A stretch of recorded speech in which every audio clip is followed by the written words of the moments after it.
दोस्तों, संयुक्त राष्ट्र से ईरान के लिए राहत की खबर आ रही है। रूस, चीन के साथ ही फ्रांस ने भी बहरीन की ओर से संयुक्त राष्ट्र सुरक्षा परिषद में पेश प्रस्ताव के खिलाफ वीटो लगा दिया है। बहरीन ने संयुक्त राष्ट्र सुरक्षा परिषद में एक प्रस्ताव पेश किया था जिसके तहत होर्मुज खुलवाने के लिए हमले का प्रस्ताव दिया गया था, लेकिन ट्रंप के प्रॉक्सी मुस्लिम देशों को यूएन में मुंह की खानी पड़ी है। और ज्यादा जानकारी के लिए हमारे साथ भरत जी जुड़ रहे हैं। प्रज्ञा जी, आपके सामने स्क्रीन पर ये नक्शा है। यहाँ पर आप देखेंगी तो बहुत सारी ये कंट्रीज़ हैं, बहुत सारी मुस्लिम कंट्रीज़ हैं, जिनमें से आपको कुवैत दिखाई देगा, बहरीन दिखाई देगा, कतर दिखाई देगा, यूनाइटेड अरब एमिरेट्स दिखाई देगा, संयुक्त अरब अमीरात दिखाई देगा, ओमान दिखाई देगा और सऊदी अरेबिया दिखाई देगा, इराक दिखाई देगा। ये जो कंट्री, जॉर्डन दिखाई देगा। ये जो कंट्रीज़ हैं, ये सारी कंट्रीज़ मिल करके यहाँ से प्रज्ञा जी जाती हैं यहाँ यूएस, और यहाँ पर यूनाइटेड स्टेट्स में इनका यूनाइटेड नेशन सिक्योरिटी काउंसिल है। ये दुनिया की सबसे बड़ी सुरक्षा परिषद है जो पूरी दुनिया को सुरक्षा मुहैया कराती है। तो ये देश जब यहाँ से निकल करके वहाँ पहुँचे, वहाँ इन्होंने कहा कि इस स्ट्रेट ऑफ होर्मुज को खोलने के लिए एक प्रस्ताव यहाँ से पारित कराया जाए, क्योंकि 10 अस्थायी सदस्य हैं यूएन में और 5 स्थायी सदस्य हैं। 5 स्थायी सदस्यों में से अगर 3 खिलाफ हो जाते हैं और 2 साथ में रहते हैं तो भी बात बन नहीं पाती है। किसी भी प्रस्ताव को पास कराने के लिए कम से कम 3 देशों का उसके साथ में रहना ज़रूरी है। आज की तारीख में फ्रांस 1, रूस 2, ब्रिटेन 3, चीन 4 और अमेरिका 5। ये 5 देश यूएन के स्थायी सदस्य हैं, जिनमें से आपने बताया कि फ्रांस, रूस और चीन, ये 3 देश ऐसे हैं जिन्होंने इस प्रस्ताव को खारिज कर दिया, सिरे से नकार दिया। और इन्होंने कहा कि अगर हम यहाँ पर इस जगह पर इस स्ट्रेट ऑफ होर्मुज को खुलवाने के लिए हम यहाँ पर सेना उतारेंगे, क्योंकि ये देश मिल करके गए थे, Kuwait, Bahrain, Qatar, United Arab और ओमान, सऊदी अरेबिया, ये सब गए थे कि यहाँ पर सेना लगाई जाए। सुरक्षा परिषद, संयुक्त राष्ट्र सुरक्षा परिषद प्रज्ञा जी दुनिया की बड़ी परिषद है जो दुनिया में शांति बहाल करने के लिए, दुनिया में युद्ध लड़ने के लिए, युद्ध को रोकने के लिए और शांति स्थापित करने के लिए और कल्प्रिट को, दोषी को सजा देने के लिए ये सुरक्षा परिषद है और दुनिया की सबसे बड़ी ताकतों में से एक ताकत है। और ये सब देश मिलकर उस परिषद में गए, बोले कि एक काम करिए, यहाँ पर बहुत सारा हानि हो रही है, सब पूरी दुनिया को तकलीफ हो रही है, इसलिए संयुक्त राज्य की जो यूएन है, यूनाइटेड स्टेट सिक्योरिटी काउंसिल, संयुक्त राष्ट्र सुरक्षा परिषद, वो यह आदेश दे कि यहाँ पर दुनिया की सारी फौजों को लगाकर इस स्ट्रेट ऑफ होर्मुज को ईरान से खाली करा लिया जाए और फिर यहाँ से तेल की आवाजाही जो है वो सुचारू रूप से शुरू हो जाए। अब यहाँ पर मसला फंस गया। मसला ये फंस गया कि फ्रांस, चीन और रूस ने कहा यहाँ किसी तरीके की कोई सेना लगाने की आवश्यकता नहीं है, यहाँ पर बलपूर्वक स्ट्रेट ऑफ होर्मुज को खुलवाने की कोई आवश्यकता नहीं है। अगर यहाँ पर कोई सेना लगाई गई, हथियार चलाए गए, जबरन इसको खुलवाने की कोशिश की गई तो परिस्थितियाँ बहुत बिगड़ सकती हैं, क्योंकि ईरान कोई छोटा मोटा देश नहीं है। ईरान के पास अपने हथियार हैं और वो जिस तरीके से अमेरिका और इजराइल से लड़ रहा है वो दुनिया में उदाहरण है कि इतनी बड़ी लड़ाई, इतनी मजबूती से लड़ाई कोई भी, अमेरिका, इजराइल और बाकी 5 देश और हैं, इतनी बड़ी शक्तियों के खिलाफ कोई लड़ नहीं पाता है। और स्ट्रेट ऑफ होर्मुज ईरान के कब्जे में है, वहाँ जाना प्राण गंवाने से कम नहीं होगा, देशों की सेनाएं गंवाने से कुछ कम नहीं होगा। तो इसके बाद हुआ ये कि यूएन में ये प्रस्ताव गिर गया। किसकी बदौलत? फ्रांस के बदौलत, रूस के बदौलत और चीन के बदौलत। यही प्रज्ञा जी फ्रांस अभी तक अमेरिका की तरफ हुआ करता था और अमेरिका, फ्रांस और ब्रिटेन के भरोसे, क्योंकि 5 सदस्य हैं, फ्रांस, ब्रिटेन, अमेरिका, ये अब तक एक तरफ रहते थे। ब्रिटेन, फ्रांस, अमेरिका, ये यूरोपियन कंट्रीज़ 2 और अमेरिका एक तरफ रहते थे। बड़े से बड़े प्रस्ताव को ये अपनी तरफ कर लेते थे। चीन और रूस 2 एक तरफ एक बात करते थे तो भी कुछ कर नहीं पाते थे। लेकिन ये पहली बार ऐसा विघटन देखने को मिला है, पहली बार ऐसी टूट देखने को मिली है, अमेरिकी शक्ति का पहली बार ऐसा ह्रास, ऐसी गिरावट देखने को मिली है कि अमेरिका के भीतर यूएन में प्रस्ताव गिर जाता है। और ये सब जितने भी मुस्लिम मुल्क हैं ये सब अमेरिका के प्यादे हैं। अमेरिका के ट्रम्प के कहने पर ही ये यूएन गए थे कि वहाँ लेकर के ये प्रस्ताव चलो, क्योंकि ट्रम्प की किसी नेटो देश ने मानी नहीं। नेटो देशों ने कहा कि हम होर्मुज खुलवाने नहीं जाएंगे, तो अमेरिका ने एक नई चाल चली और उन्होंने कहा कि इन देशों को चारा बनाया, बोले आप यूएन में आइए, गुहार लगाइए और वहाँ पर दूसरे रास्ते से यहाँ पर हमला करने की योजना बनाएंगे। अगर संयुक्त राष्ट्र सुरक्षा परिषद आदेश करेगा या संयुक्त राष्ट्र सुरक्षा परिषद किसी चीज़ को खुलवाने के लिए आगे आ जाएगा तो फिर दुनिया की कोई शक्ति रोक नहीं सकती है, क्योंकि सुरक्षा परिषद के अंदर आज की तारीख में 10 देश हैं, 5 स्थायी सदस्य हैं और 5 स्थायी सदस्य भी मजबूत सदस्य हैं, जिनमें चीन है, जिनमें दुनिया का दादा बनने की कोशिश कर रहा रूस है, जिनमें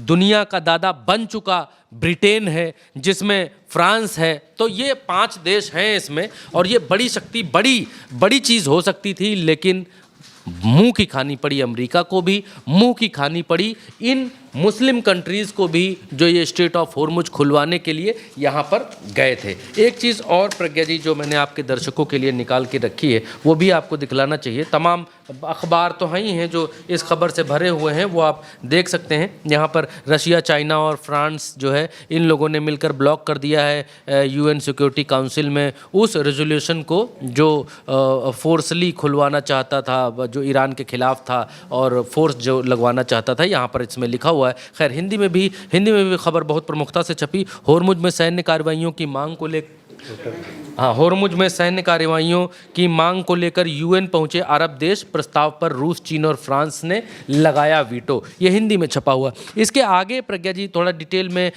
मिडिल ईस्ट मॉनिटर की तरफ से ये छापा गया है और यहाँ पर इस बात को लिखा गया है कि डिटेल में मैं आपको पढ़ करके एक बार की बता दूं, सीधे हिंदी रूपांतरण बता देता हूं प्रज्ञा जी। न्यूयॉर्क टाइम्स की रिपोर्ट के अनुसार रूस, चीन और फ्रांस ने होर्मुज को फिर से खोलने के लिए ईरान के खिलाफ सैन्य कार्रवाई हेतु अंतर्राष्ट्रीय समर्थन हासिल करने के उद्देश्य से अरब देशों द्वारा शुरू की गई एक व्यापक पहल को रोक दिया। एक राजनयिक और संयुक्त राष्ट्र के एक वरिष्ठ अधिकारी के अनुसार अरब देशों ने वैश्विक नौवहन की स्वतंत्रता सुनिश्चित करने के लिए बल प्रयोग को अधिकृत करने वाला प्रस्ताव लाने की मांग की थी। हालांकि वीटो पावर रखने वाले इन 3 देशों के विरोध के कारण ये प्रयास सफल नहीं रहा। रशिया, चाइना और फ्रांस के विरोध के कारण रूस, चीन और फ्रांस ने कहा कि उनका रुख बल प्रयोग को अधिकृत करने वाली किसी भी भाषा के सैद्धांतिक विरोध पर आधारित है। इस रुख को व्यापक रूप से इस रूप में देखा जाना चाहिए कि ईरान की वैश्विक अर्थव्यवस्था को बंधक बनाए रखने और तेल वस्तुओं के प्रवाह को प्रतिबंधित करने की अनुमति दे रहा है। मतलब इन लोगों ने कहा कि ईरान, ये देखा जाना चाहिए कि वहाँ पर ईरान के ऊपर भी किस तरीके से अटैक्स हो रहे हैं और वहाँ पर हम अगर जो उसको खुलवाने के लिए जाएंगे तो वो भी ठीक नहीं रहेगा। हिंदी में उसको बताया। अब यहाँ पर फ्रांस के जो राष्ट्रपति हैं मैक्रो, प्रज्ञा जी, वो क्या कह रहे हैं उसको भी एक बार की मैं बता देता हूं पढ़ करके, हालांकि हिंदी में ही है। फ्रांस के राष्ट्रपति मैक्रो, ईरान में बहुत ही खराब शासन है। इन्होंने उसके बाद कहा कि ईरान में बहुत ही खराब शासन है, इस पर कोई बहस नहीं है। मेरी उनसे कई मुद्दों पर असहमति है, लेकिन इसका मतलब ये नहीं है कि हम उनको बमबारी से बदला देंगे। बमबारी का नतीजा इराक, अफगानिस्तान, लीबिया में हम देख चुके हैं और 20 साल में कुछ नहीं बदला। इसलिए आप लोगों को संप्रभुता का सम्मान करना चाहिए। अगर ईरान के लोग सत्ता बदलना चाहते हैं तो ये उन पर है, वो ऐसे ही कर सकते हैं। ईरान के लोग सत्ता बदल सकते हैं। हम वहाँ पर बम बरसाएं, गोले बरसाएं और ये कहें कि हम ईरान को आज़ादी दिलाने आए हैं, वहाँ पर जो है लोकतंत्र स्थापित करने आए हैं। ईरान के लोग सत्ता बदलना चाहते हैं, इसलिए हम बम मार रहे हैं कि सत्ता बदल जाए। तो यहाँ पर मैक्रो, बिल्कुल फ्रांस के राष्ट्रपति, एकदम साफ करें, क्लियर करें कि अमेरिका के साथ मेरे विचार बिल्कुल भी मेल नहीं खाते हैं। अगर किसी देश के लोगों को रिजीम बदलनी है, अपना शासन बदलना है, अपना राजा बदलना है, अपना प्रधानमंत्री बदलना है, राष्ट्रपति बदलना है, तो देश के लोगों की जिम्मेदारी है, वो बदल सकते हैं। किसी देश का रुपया नीचे है, रियाल नीचे है, किसी देश की करेंसी नीचे है, डाउन है, वहाँ की अर्थव्यवस्था कमज़ोर है, तो इसका मतलब ये नहीं है कि हम वहाँ जाकर बम मारेंगे और कहेंगे अर्थव्यवस्था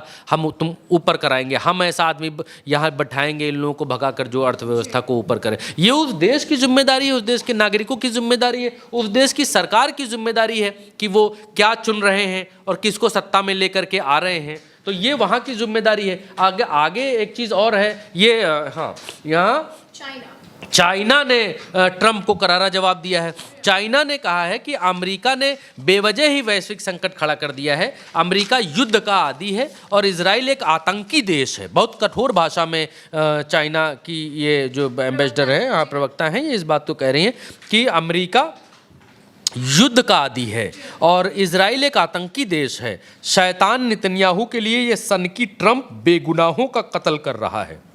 बिल्कुल, एक बार सुना देते हैं दर्शकों को कि क्या कुछ कहा ये क्लैश रिपोर्ट के हवाले से। भाषा बहुत करारी है, बहुत तगड़ी और बहुत तीखी भाषा का इस्तेमाल यहाँ पर किया है और यही ट्रंप की भाषा है। ट्रंप की भाषा में ही चाइना ट्रंप को जवाब दे रहा है, इसमें कोई वैसी बात नहीं है। अब एक और खबर प्रज्ञा जी यहाँ पर अल जजीरा के हवाले से है और ये रशिया की तरफ से किया गया है और रशिया ने यहाँ पर ललकार दिया है अमेरिका को, फिर से ललकारा। एक बार यहाँ पर भीतर तो ललकारा ही ललकारा, यूएन में तो अमेरिका की ऐसी की तैसी कर ही दी और अब आपके सामने अल जजीरा इंग्लिश के हवाले से खबर है। इस खबर में रशिया ने प्रज्ञा जी यहाँ पर कहा है कि इकाई दहाई सैकड़ा हजार 10,000 लाख, इकाई दहाई सैकड़ा हजार 10,000 7 लाख बैरल क्रूड ऑयल जो है वो कह रहे हैं हम दोबारा क्यूबा भेजने जा रहे हैं और जल्दी ही ये क्यूबा भेजा जाएगा और क्यूबा के ऊपर तमाम सारे यहाँ पर प्रतिबंध लगा रखे हैं अमेरिका ने कि क्यूबा को कोई तेल न दे, ऑयल न दे, बत्ती न दे, कोई यहाँ पैसे न भेजे, रुपए न भेजे। यहाँ के लोग जब बाहर कमाने जाते हैं, बाहर से अपने माँ बाप को लोग पैसे नहीं भेज सकते हैं, बाहर से कोई भी मनी क्यूबा के अंदर नहीं आ सकती है। ये अमेरिका ने क्यूबा का हाल कर दिया है। ट्रंप क्यूबा को हड़पना चाहता है, उस पर अधिकार करना चाहता है और क्यूबा के भीतर जो शासन है वो शासन रशिया की विचारधारा के साथ, चीन की विचारधारा के साथ, लेफ्ट शासन है, वहाँ की विचारधारा के साथ मेल खाता है और क्यूबा के भीतर अमेरिका तख्ता पलट करना चाहते हैं कि क्यूबा में तख्ता पलट हो जाए। अमेरिका के क्यूबा के हवाना में अमेरिका के खिलाफ किस तरीके के प्रदर्शन चल रहे हैं वो आप यहाँ पर देख सकते हैं। इससे पहले भी हमने आपको दिखाया था, बहुत सारे प्रदर्शन यहाँ पर चल रहे थे हवाना में, लोगों की भारी भीड़ यहाँ पर आपको दिखलाई देगी कि सब अमेरिका के खिलाफ प्रदर्शन कर रहे हैं। तो यहाँ पर एक तरीके से रूस ने ललकार दिया है अमेरिका को कि दम हो तो हमारा जहाज रोक कर दिखाओ, 7 लाख बैरल तेल लेकर आ रहा है दुनिया। एक भेज चुके हैं, 72 लाख बैरल तेल भेज चुके हैं। तब ट्रंप ने दुनिया को लगा था कि ट्रंप रोक लेंगे। रूस ने यह ऐलान कर दिया था कि रोक करके दिखाओ और इस बार भी ऐलान कर दिया कि अब की बार 7 लाख बैरल तेल हम भेज रहे हैं। दम है तो रोक करके दिखाओ। क्यूबा में तुम अंधेरा करना चाहते हो, क्यूबा का तेल बंद करके, बिजली बंद करके वहाँ के लोगों के ऊपर तुम अत्याचार कर रहे हो। अमेरिका को सीधी धमकी है, दम है तो रोक करके दिखाओ। अमेरिका के अंदर जरा सा भी गूदा नहीं है कि वो इस जहाज़ को भी रोक करके दिखा दे। इस जहाज़ को रोकने का मतलब है सीधा सीधा रूस से पंगा लेना और रूस का अगर जहाज़ रोका गया तो रूस भी रिटेलिएट करेगा और अमेरिका को इसकी भारी कीमत चुकानी पड़ेगी। अमेरिका इस बात को जानता है कि उसके देश में इस समय सेना प्रमुख का इस्तीफा हो चुका है, उसके नीचे के 12 और कमांडर्स का इस्तीफा हो चुका है। तो अमेरिका किसी भी हाल में रूस को रोकने की गलती मेरे ख्याल से, जैसा मेरा अनुभव है, नहीं करेगा और क्यूबा के भीतर जो शांति व्यवस्था और चीज़ें स्थापित करने की कोशिश है वो अब अमेरिका नहीं, वो अब रूस देखेगा और रूस अपना दबदबा बढ़ाता हुआ यहाँ पर दिखलाई दे रहा है। और एक और बड़ी खबर टाइम्स ऑफ इजराइल के हवाले से, और ये बहुत बड़ी खबर है प्रज्ञा जी। इस खबर में ये कहा गया है कि यूएस इंटेलिजेंस इस बात को कह रहा है कि अभी ईरानी मिसाइल लॉन्चर्स जो हैं आधे भी खर्च नहीं हुए हैं, आधे बचे हुए हैं, जबकि अमेरिका इस बात को कह रहा है कि हमने इनके तमाम लॉन्चर्स मार दिए। एक द क्रेडल के हवाले से भी यहाँ पर खबर है कि नए जो इंटेलिजेंस रिपोर्ट आई है उसमें अमेरिका को ये बताया गया है कि जो ईरान की कैपेबिलिटी है मिसाइलें दागने की या मिसाइलों की जो कैपेबिलिटी है वो अभी आधी बची हुई है। कहने का मतलब ये है कि मैक्रॉन ने हाँ, कहने का मतलब ये है कि यहाँ पर नई खुफिया जानकारी के आकलन के अनुसार, हिंदी में बता रहा हूँ मैं आपको, ईरान के पास अभी भी अपनी लगभग आधी प्रक्षेपण क्षमता बची है, जो लगभग पूर्ण विनाश के अमेरिकी इजराइल के दावों के विपरीत है। ये यहाँ पर कह रहे हैं। इसका भी हिंदी रूपांतरण टाइम्स ऑफ इजराइल का भी बता देता हूँ। अमेरिकी खुफिया एजेंसियों के आकलन के अनुसार ईरान के लगभग आधे मिसाइल लॉन्चर अभी भी सही सलामत है। तो ये तमाम सारी रिपोर्ट्स में ये निकल करके आ रहा है कि ईरान, अमेरिका कह रहा है कि हमने कमर तोड़ दी, और इजराइल कह रहा है कि हमने इनके तमाम रॉकेट लॉन्चर्स और सब तबाह कर दिए, घुटनों पर ला दिए। अमेरिका तो कह रहा है हम इनको पाषाण युग में भेज दें। लेकिन वो सारी चीज़ें होती हुई दिखलाई नहीं दे रही। इनकी जो रिपोर्ट्स हैं, ट्रंप की बातें और इनके दावे नहीं प्रज्ञा जी, ट्रंप की बातें और यूएस इंटेलिजेंस की जो रिपोर्ट्स हैं वो बिल्कुल अलग अलग हैं। ट्रंप मुंह से कुछ और कह रहे हैं, लेकिन इंटेलिजेंस रिपोर्ट्स कुछ और कह रही हैं। यहाँ पर रूस, चाइना और फ्रांस के बाद अब ऑस्ट्रिया ने भी किस तरीके से, हाँ, ये पॉलिटिको यूरोप है, वो यहाँ पर छापता है कि ऑस्ट्रिया ने यूएस मिलिट्री एयरक्राफ्ट को उनके यहाँ अपने मिडिल ईस्ट में जो वॉर चल रही है उसमें जहाज़ों को यूज़ करने के लिए अमेरिकी जहाज़ जो ऑस्ट्रिया का एयर स्पेस यूज़ करना चाहते थे, वहाँ पर मनाही कर दी है। और इस बात को कहा है कि आप हमारे आसमान में अपने उन जहाज़ों को जो ईरान में युद्ध करने की मंशा रखते हैं, जो वहाँ बमबारी करने की मंशा रखते हैं, उनको आप हमारे देश के एयर स्पेस से नहीं उड़ा सकते हैं। तो तमाम सारी यूरोपियन कंट्रीज़ के एयर स्पेस बंद करने के बाद अब एक और देश ऑस्ट्रिया भी सामने आ गया है, जिसने अमेरिका के लिए अपना एयर स्पेस बंद कर दिया है। दोस्तों, अमेरिका की बादशाहत पर ईरान ने पूर्ण ग्रहण लगा दिया है। युद्ध में नुकसान सबका होता है, ईरान का भी हो रहा है, लेकिन ईरान ने पूरे युद्ध में सूझबूझ का परिचय दिया है, नियमों में रहकर युद्ध लड़ा है। जबकि इजराइल और अमेरिका ने ईरान पर आतंकियों के पैटर्न पर हमले किए हैं, स्कूल्स, अस्पताल, पुलों पर जानबूझकर बम गिराए हैं। इवन ट्रंप ने पुल उड़ाने की धमकियां लिखित में दी हैं।